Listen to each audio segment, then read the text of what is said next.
Good afternoon, everybody. It's Charles Chadwick, designated broker and owner of CNC Realty. Today, we want to talk about appraisals and what happens if your home does not appraise at the purchase price that you have put an offer in, or if you're a seller and again, you've accepted an offer that's higher than what an appraised value comes back at.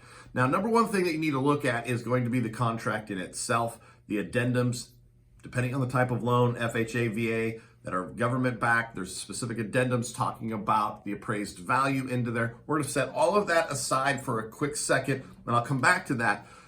Looking at a normal market, and again, if my home does not appraise at the purchase price, what happens? So typically, again, it is the buyer and the buyer's mortgage company that is ordering an appraiser. It goes into a pool. It is then picked up and done. This is, again, a complete third-party objective analysis of the home, and rightfully so, because we don't want people meddling in, buyers or sellers trying to dictate an appraised value price point.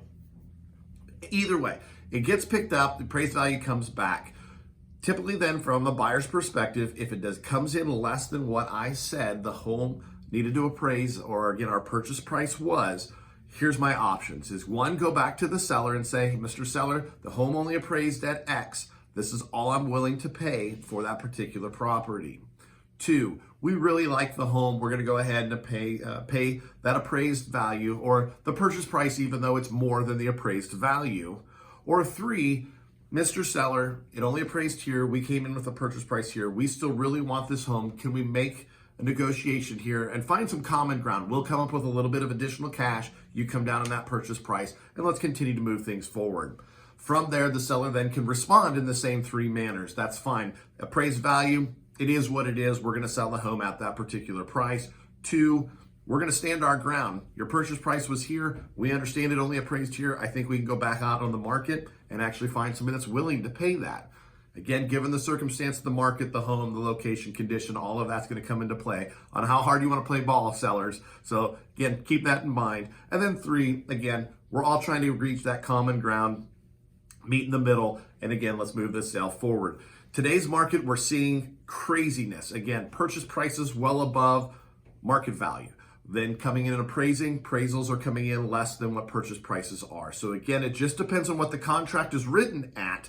Some people are writing in, it absolutely has to come in at or above the appraised value or the purchase price. The appraisal does.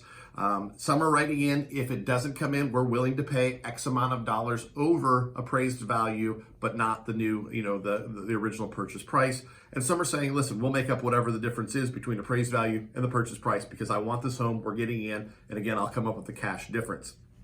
It's very different on every property. Sellers do not expect this on every transaction. There are outliers and individuals that, again, are just getting frustrated with the purchase process right now. They're willing to do that, but not everybody is. So it's not necessarily that it's going to happen on your particular property. So don't take that as law because your neighbor's house, that's what happened with them.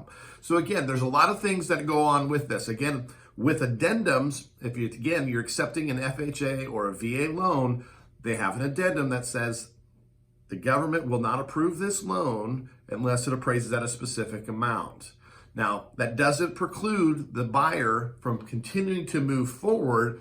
The government and FHA and VA loans are just stating, we're only willing to give the appraised value or a loan up to that amount. Anything else over that, you as the buyer are going to have to take care of. So again, you want to take a look at all the different documentation and how that's specifically written. This is why it's so important in today's market to make sure you've got a real estate professional looking out for your best interest, whether you're a buyer or a seller. You do not want to go at this alone. Give us a call at 402-575-0569. Love to talk to you further about this, talk to you about any questions that you have regarding the buying or selling process. We look forward to speaking with you.